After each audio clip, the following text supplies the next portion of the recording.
Assalamualaikum warahmatullahi wabarakatuh.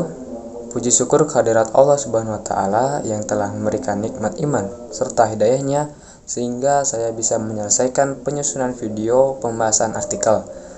Sebelumnya, izin memperkenalkan diri. Nama saya Arizal Yusuf Farudin, NPM 222154081, dan saya di sini izin untuk menjelaskan artikel yang sudah saya susun yang berjudul Pengaruh lama waktu fermentasi terhadap kadar mutu tape singkong atau Manihot utilissima, bertujuan untuk memenuhi salah satu tugas mata kuliah Bahasa Indonesia dengan dosen pengampu Ibu Nita Nurhayati, SPDM Hum. Untuk mempersingkat waktu, kita langsung saja ke pembahasan.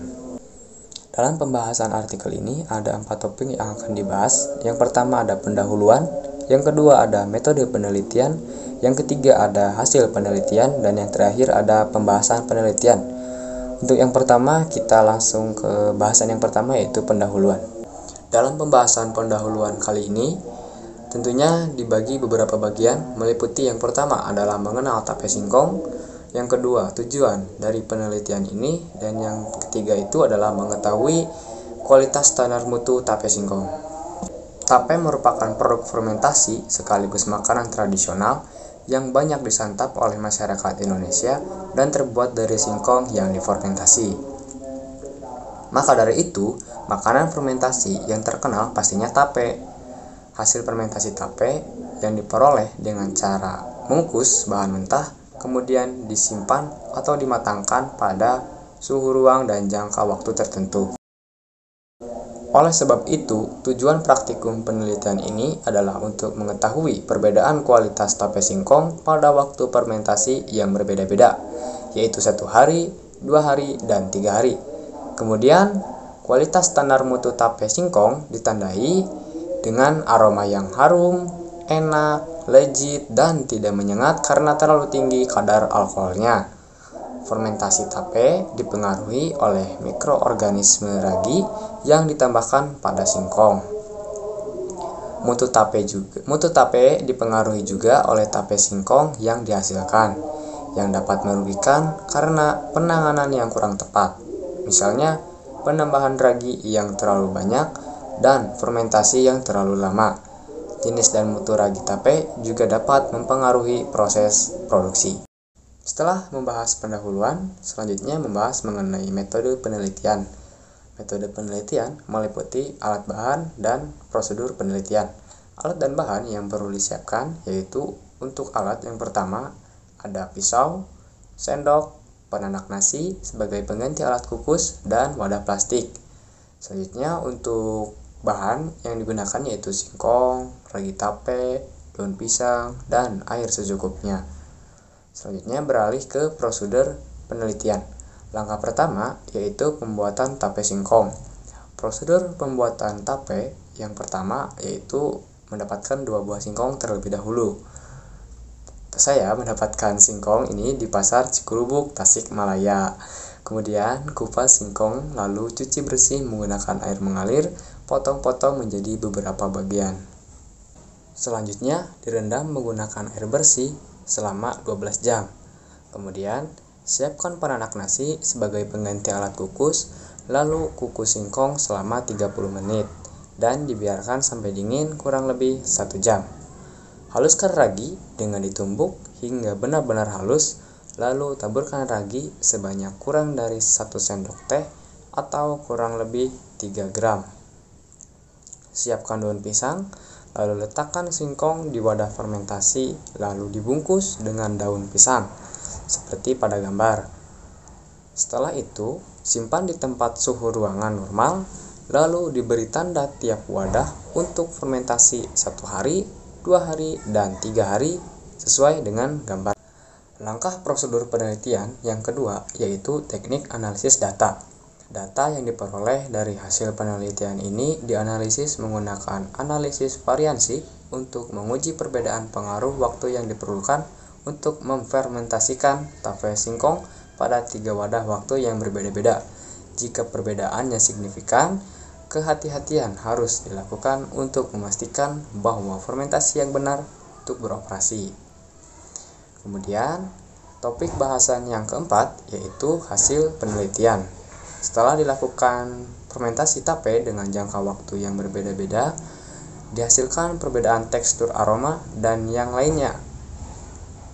Untuk lama tape fermentasi 1 hari, masih ada sisa ragi tape masih keras ketika dipotong, aroma tape belum terlalu menyengat, dan memiliki rasa asam yang tidak terlalu kuat. Selanjutnya, pada lama tape fermentasi 2 hari, terdapat sisa ragi sudah mulai tidak terlihat lagi, dan tekstur tape ketika dipotong sudah mulai lembut. Aroma tape pun sedikit menyengat dan memiliki rasa yang asam, terlihat pada gambar di samping. Kemudian, untuk lama tape fermentasi selama 3 hari, menghasilkan sisa ragi tidak terlihat lagi. Tekstur tape ketika dipotong sangat lembut, aroma tape sangat menyengat, dan memiliki rasa asam tape yang kuat. Hasil dari ketiga percobaan itu dapat disimpulkan bahwa kualitas mutu tape yang baik dengan mempertimbangkan ragi dan minimal bisa dilakukan dengan waktu lama fermentasi selama 3 hari. Lama waktu fermentasi dan penyimpanan akan mempengaruhi mutu tape singkong. Semakin lama waktu fermentasi, maka akan semakin banyak jumlah kandungan senyawa yang mengalami perombakan, sehingga dapat mengubah mutu produk tape singkong. Semakin lama waktu penyimpanan tape singkong, maka proses fermentasi akan terus terjadi. Topik bahasan yang terakhir yaitu pembahasan penelitian, meliputi tape singkong dan ragi tape, mekanisme fermentasi tape, mikroba pada tape, dan faktor-faktor yang mempengaruhi. Yang pertama, tape singkong dan ragi tape. Proses fermentasi pada tape singkong harus dilakukan secara optimal. Selain pemilihan bahan singkong yang baik, proses produksi singkong juga harus benar. Ragi yang digunakan juga harus berkualitas, karena ragi merupakan bahan utama pembuatan tape. Sterilitas ragi dan bahan dasar yang digunakan dalam pembuatan tape singkong sangat penting. Hal ini dilakukan agar tidak terkontaminasi dengan bakteri lain. Karena jika proses pembuatan tape singkong terkontaminasi bakteri lain, maka proses fermentasi menjadi sulit, sehingga menyebabkan tape mengeluarkan bakteri yang sering menimbulkan racun yang berbahaya bagi kesehatan. Tape atau yang biasa disebut dengan hammer merupakan awal dari pembuatan tape singkong. Ragi mengandung mikroorganisme yang dapat mengubah karbohidrat pati menjadi gula sederhana, glukosa, yang selanjutnya diubah menjadi alkohol. Selain itu, ragi tape juga menghasilkan enzim fitase. Ragi mengandung 43 gram protein, 3 gram karbohidrat, 140 gram kalsium, 100 gram air, dan 136 kalori. Menurut Trimmel dan Berghofer 2001, tape makanan Indonesia yang dibuat dengan menumbuhkan jamur dan ragi di singkong atau ubi jalar. Makanan ini dibuat dengan mengukus terlebih dahulu atau merebus singkong, menuangkan ragi atau bubuk ragi untuk memudahkan proses fermentasi, dan didiamkan selama beberapa hari agar proses fermentasi dapat berlangsung. Hasilnya adalah tape yang manis, gurih, dan enak. Selanjutnya yaitu mikroba pada tape. Proses produksi tape melibatkan proses fermentasi oleh ragi Saccharomyces cerevisiae. Ragi ini memiliki kemampuan untuk mengubah karbohidrat, fruktosa dan glukosa menjadi alkohol dan karbon dioksida. Mikroorganisme dalam ragi tape bekerja secara sinergis. Pembahasan selanjutnya yaitu mekanisme fermentasi tape. Proses fermentasi tape dimulai dengan hidrolisis pati menjadi glukosa di bawah aksi enzim amilase yang dihasilkan oleh jamur amilolitik, ragi atau bakteri. Enzim pendegradasi karbohidrat dibagi menjadi 3 kelompok, yaitu ada amilase, B-amilase, dan amiloglukosidase. Pemecahan pati oleh amiloglukosidase terjadi dalam bentuk molekul glukosa atau disebut sebagai tahap sakarifikasi. Kemudian dilanjutkan ke pembentukan alkohol. Terbentuknya alkohol pada tape singkong yang difermentasi disebabkan oleh pemecahan glukosa oleh enzim simase yang dihasilkan oleh Hammer Saccharomyces cerevisiae. Dan yang terakhir adalah faktor-faktor yang mempengaruhi. Faktor yang mempengaruhi keberhasilan pembuatan ragi tape adalah suhu, kelembapan, dan kondisi lingkungan. Suhu yang tidak tepat, suhu rendah, menyebabkan ragi tape tersebut tidak kering. Kelembaban juga sangat mempengaruhi produksi ragi tape karena mikroba lain dapat tumbuh dalam kondisi lembab. Kondisi lingkungan yang tercemar menyebabkan peningkatan kontaminasi mikroba. Selain itu, ada juga faktor yang mempengaruhi produksi tape.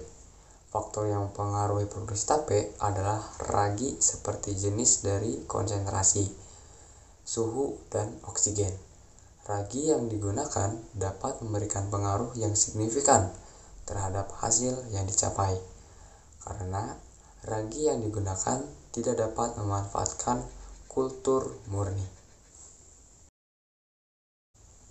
Selesai sudah pembahasan artikel dalam penelitian mengenai pengaruh lama waktu fermentasi terhadap kadar mutu tape singkong Manihot utilissima.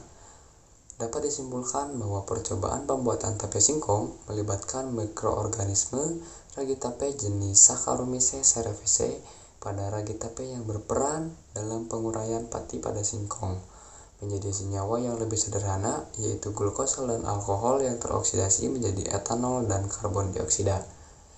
Fermentasi dan lama penyimpanan sangat berpengaruh terhadap kualitas potongan singkong. Cukup sekian yang bisa saya sampaikan. Mohon maaf apabila ada kesalahan. Wabillahi taufiq wal hidayah. Wassalamualaikum warahmatullahi wabarakatuh.